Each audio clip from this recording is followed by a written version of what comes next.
عقدة من لساني يفقهوا قولي إن أريد إلا الإصلاح ما استطعت وما توفيقي إلا بالله عليه توكلت وإليه أنيب. ബഹുമാനപ്പെട്ട സഹോദരന്മാരെ റേഡിയോ ശ്രോതാക്കളെ, പ്രിയപ്പെട്ട കുട്ടികളെ, അല്ലാഹു സുബ്ഹാനഹു വ തആല അവന്റെ പൊരുത്തത്തിലായി ജീവിച്ച് പൂർണ്ണ ഈമാനോടുകൂടി ലാ ഇലാഹ ഇല്ലല്ലാഹ് എന്ന കലിമ ഉച്ചരിച്ച് മരിക്കുന്ന സൗഭാഗ്യന്മാരുടെ കൂട്ടത്തിൽ അല്ലാഹു തആല നമ്മെ എല്ലാവരെയും ഉൾപ്പെടുത്തി തരട്ടെ എന്ന് ദുആ ചെയ്യാണ്. പിന്നെ ചോദ്യങ്ങൾ കുറച്ച് നോക്കട്ടെ. ഉസ്താദ് PM-ൽ മറുപടി തന്നാൽ മതി. എനിക്ക് മൂത്രം ഒഴിച്ചാൽ ശരിക്ക് മുറിഞ്ഞു പോവില്ല.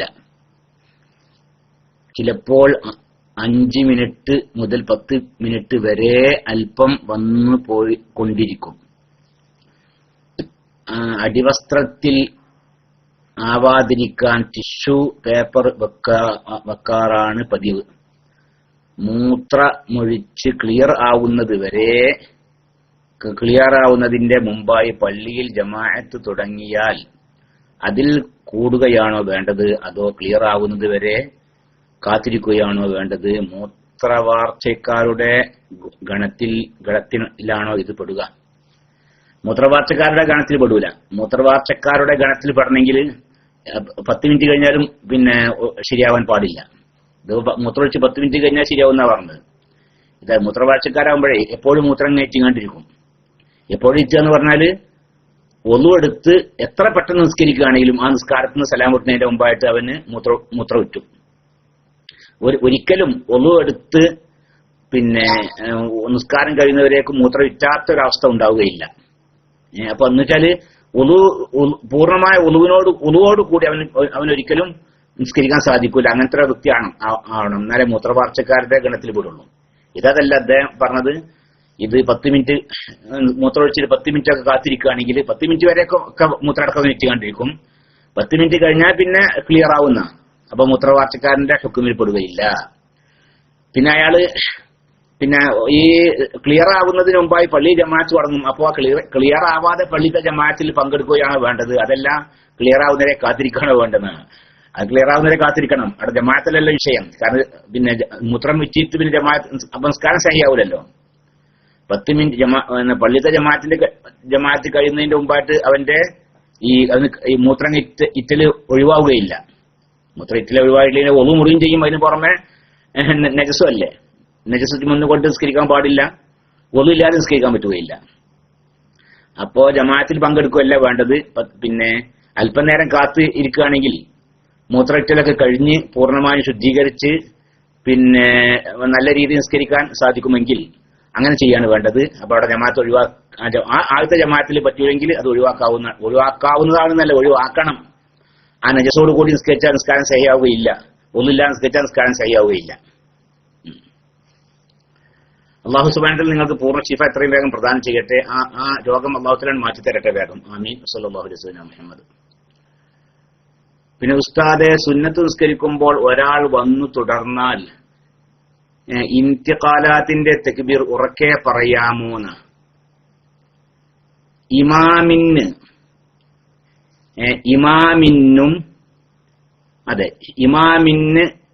ഇന്തിഖാലാത്തിന്റെ തക്ബീർ ഉറക്കെ ചെല്ലൽ സുന്നത്താണ്.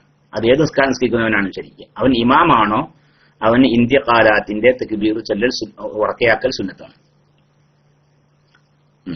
അപ്പൊ അങ്ങനെയാണ് ഇതിന്റെ മസല.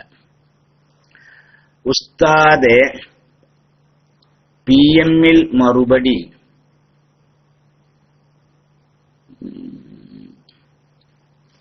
തന്നാൽ മതി. PM-ൽ മറുപടി തന്നാൽ മതി. എനിക്ക് ആ മസല ഒന്നുകൂടി നോക്കണം കേട്ടോ. അന്ത്യകാലത്തിനകത്ത് ഇതിന്റെ വിഷയം ഒന്നുകൂടി നോക്കണം. ഞാൻ പല പ്രാവശ്യം പറഞ്ഞതാണ്, പക്ഷെ എന്നാലും ഇടയ്ക്കൊക്കെ ഇപ്പൊ മറന്നു പോവാണ്. നിങ്ങൾക്ക് ഒന്നും കൂടി ഉറപ്പ് വരുത്താൻ ഇൻഷാ അല്ലാഹ് ഞാൻ നിങ്ങൾക്ക് പിന്നീട് അറിയിക്കാം. അവിടെ ഇബാറത്ത് ഇങ്ങനെ എന്തോ ഒരു സംശയം കുടുങ്ങിയിരിക്കുന്നു. ആയിക്കോട്ടെ, ഇൻഷാ അല്ലാഹ് പിന്നെ അറിയിക്കാം. ഉസ്താദെ, PM-ൽ പറഞ്ഞല്ലേ. അസ്സലാമു അലൈക്കും. വലൈക്കും സലാം. ജിദ്ദയിൽ വണ്ടിയിൽ സാധനം കൊണ്ടുപോയി കച്ചവടം ചെയ്യുന്നവർക്ക് കച്ചവടത്തിന് പൈസ കൊടുത്താൽ അവർ അവരുടെ ലാഭത്തിൽ നിന്ന് മാസത്തിൽ ഒരു എമൗണ്ട് പൊരുത്തപ്പെട്ട് ലാഭം തരാം എന്ന് പറഞ്ഞു. കാരണം അവരുടെ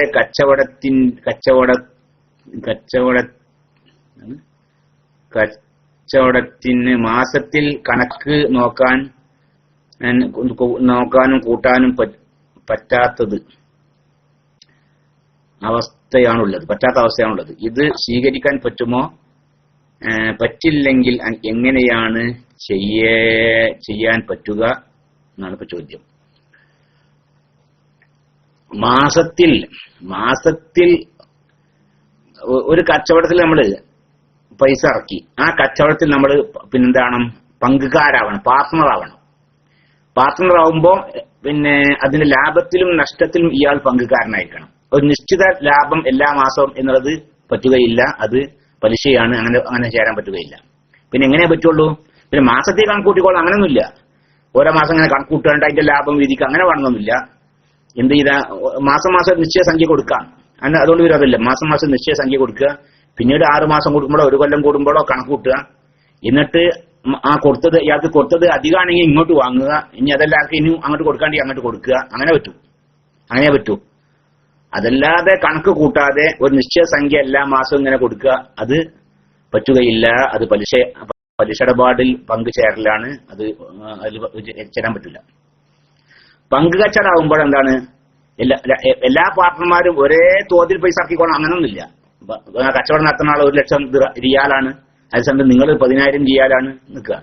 എന്നാൽ നിങ്ങൾക്ക് അതിന്റെ ഓഹജത്രേ ഉണ്ടാവുള്ളൂ എന്ന് മാത്രം, അത്രേ ഉണ്ടാവുള്ളൂ.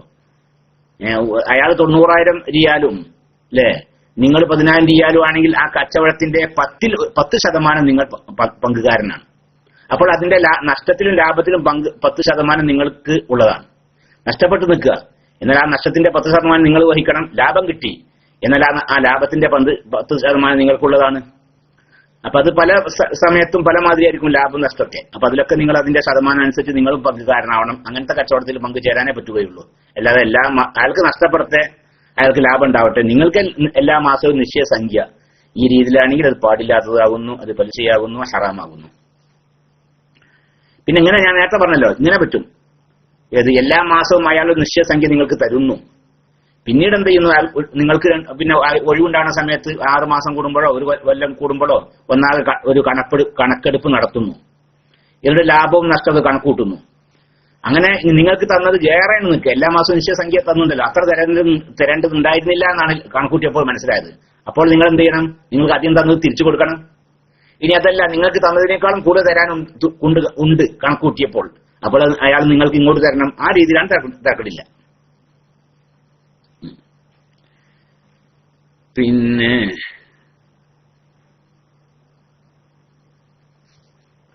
പിന്നെന്താ, അസ്സലാമു അലൈക്കും. വലൈക്കും സലാം വറഹ്മത്തുള്ളാഹി. ലാഭത്തിലും നഷ്ടത്തിലും പങ്കുകാരനാകാൻ ഞാൻ ഒരുക്കമാണ്. പക്ഷേ കച്ചവടത്തിന് അവർക്ക് മാസത്തിൽ കണക്ക് നോക്കാൻ പറ്റില്ല എന്ന് പറഞ്ഞു. മാസം കണക്ക് നോക്കിക്കോളുന്നില്ല എന്ന് പറഞ്ഞില്ല ഞാന്. മാസം കണക്ക് നോക്കിക്കോളൊന്നുമില്ല. പിന്നെയോ, പിന്നെ മാസം നിങ്ങൾക്ക് വേണമെങ്കിൽ സംഖ്യ വാങ്ങും ചെയ്യാം, അതുകൊണ്ടും വിരോധമില്ല. പക്ഷെ പിന്നീട് കണക്ക് കൂട്ടുമ്പോൾ നിങ്ങൾ നഷ്ടമായിരുന്നു നോക്ക്, പറ്റ നഷ്ടമാണ്. ആ നഷ്ടം നിങ്ങൾ നികത്തി കൊടുക്കണം. അതല്ല, നിങ്ങൾക്ക് ഇനിയും കിട്ടാനുണ്ട്, എന്നാലും നിങ്ങൾക്ക് തിരിച്ച് അത്രയും കിട്ടാനുള്ളത് കൂടി വാങ്ങാം. അല്ലെങ്കിൽ നിങ്ങൾക്ക് തന്ന അത്ര തരാനില്ല, എന്നാൽ നിങ്ങൾ അങ്ങോട്ട് തിരിച്ചു കൊടുക്കുകയും ചെയ്യണം. ആ രീതിയിലാണ് തരക്കില്ല. എല്ലാ മാസം കണക്ക് കൂട്ടണം എന്ന് നിർബന്ധമൊന്നുമില്ല. അവർക്ക് ആദ്യം കിട്ടിയ ലാഭത്തിന് അനുസരിച്ച്, അത് ശരി, അങ്ങനെ പറ്റൂല. അവർക്ക് ആദ്യം കിട്ടിയ ലാഭത്തിനനുസരിച്ച് തരികയാണ് എന്ന് പറഞ്ഞു. അത് പറ്റൂല.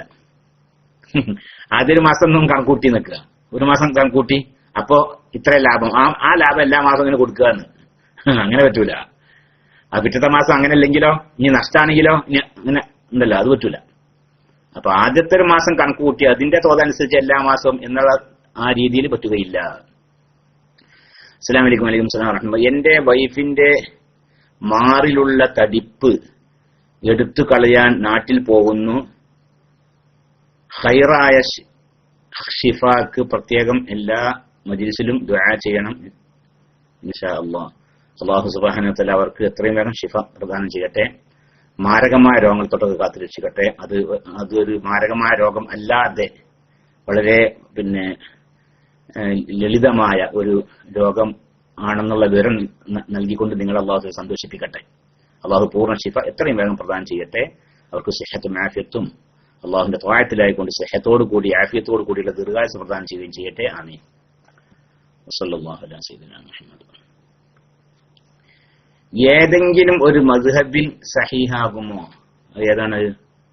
അത് വേറെ ഷോക്സുമ തടവിട്ട് അല്ലേ? അതിനെ കുറിച്ചാണ് ചോദ്യം. ഷോക്സുമേൽ തടവിക്കൊണ്ട് ഒളു ചെയ്താൽ സഹീഹാകുമോ? സഹീഹാവുകയില്ല. ഒരു മദ്ഹബിലും സഹീഹാവുകയില്ല, ഒരു മദ്ഹബിലും. എന്നാൽ ഹനഫി മദ്ഹബിൽ ഒരു അഭിപ്രായമുണ്ട്. ഒരു അഭിപ്രായമല്ല, ഇന്ന് ഹനഫി മദ്ഹബിലെ മഷൂറായ അഭിപ്രായമാണ് ഏത്? ഷോക്സുമേൽ തടവിയാൽ സഹീഹാകും എന്ന്. അത് സാധാരണ ഷോക്സ് അല്ല. അത് ഒന്നുകിൽ എന്ത് ചെയ്യണം, തോല് കൊണ്ടുണ്ടാക്കിയ ഷോക്സ് ഉണ്ടല്ലോ, ഒന്നുകിൽ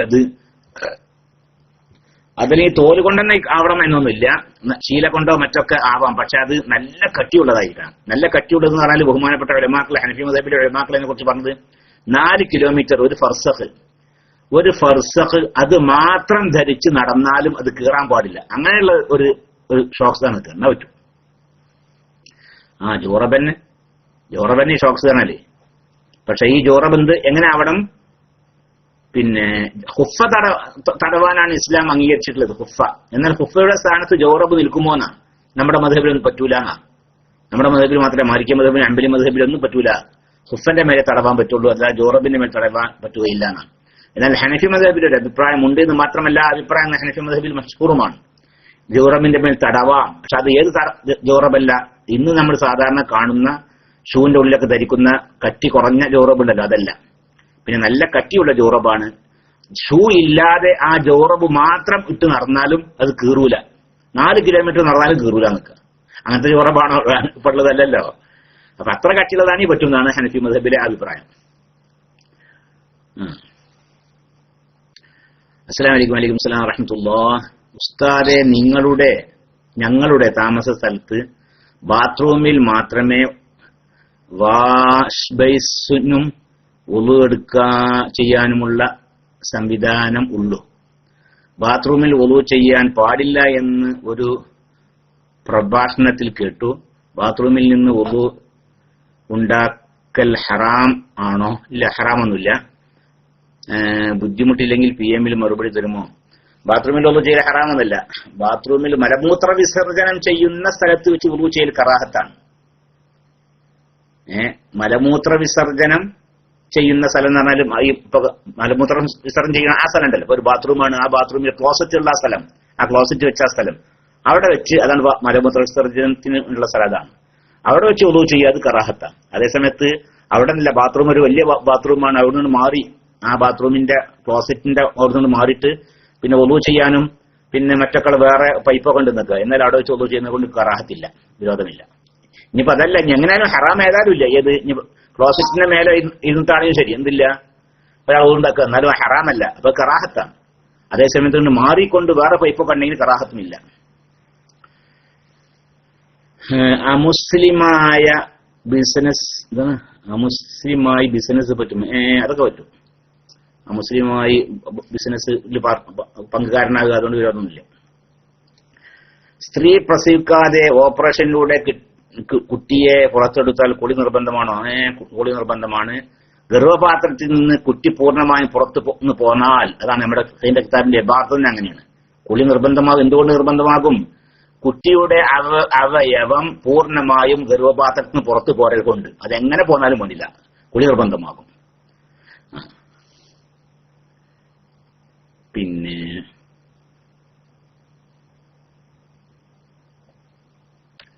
അപ്പൊ ഇത്രയും PM ആണുള്ളത്. അള്ളാഹു സുബ്ഹാനഹു വ തആല പറഞ്ഞതും ചോദിച്ചതും കേട്ടതൊക്കെ അള്ളാഹു ഖബൂൽ ചെയ്യട്ടെ. അള്ളാഹുവിന്റെ ദീനനുസരിച്ച് ജീവിക്കാത്ത തൗഫീഖ് നമുക്കും നമ്മോട് ബന്ധപ്പെട്ടവർക്കും അള്ളാഹു പ്രദാനം ചെയ്യട്ടെ. ദുനിയാവിലും ആഖിറത്തിലും രക്ഷപ്പെട്ടവരെയും നമ്മെയും നമ്മുടെ മാതാപിതാക്കൾ, ഭാര്യ സന്താനങ്ങൾ, സഹോദര സഹോദരിമാർ, നമ്മുടെ കുടുംബമിത്രാദികൾ, ഉസ്താദുമാർ, ശിഷ്യന്മാർ, മശായിഖുമാർ, നമ്മുടെ അയൽവാസികൾ, സ്നേഹിതന്മാർ, എല്ലാവരെയും, നമ്മോട് ബന്ധപ്പെട്ട എല്ലാവരെയും അള്ളാഹു ഉൾപ്പെടുത്തട്ടെ. ലാ ഇലാഹ ഇല്ലല്ലാഹ് എന്ന കലിമ ഉച്ചരിച്ച് മരിക്കുന്നവരിൽ അല്ലാഹു തആല നമ്മെല്ലാവരും ഉൾപ്പെടുത്തിയിട്ട് റബ്ബനാ ആതിനാ ഫിദ്ദുനിയ ഹസനതൻ വഫിൽ ആഖിറതി ഹസനതൻ വഖിനാ അദാബന്നാർ വസല്ലല്ലാഹു അലാ സയ്യിദിനാ മുഹമ്മദിൻ വആലിഹി വസഹ്ബിഹി അജ്മഈൻ അൽഹംദുലില്ലാഹി റബ്ബിൽ ആലമീൻ. അസ്സലാമു അലൈക്കും വറഹ്മത്തുള്ളാഹി തആല വബറകാതുഹു.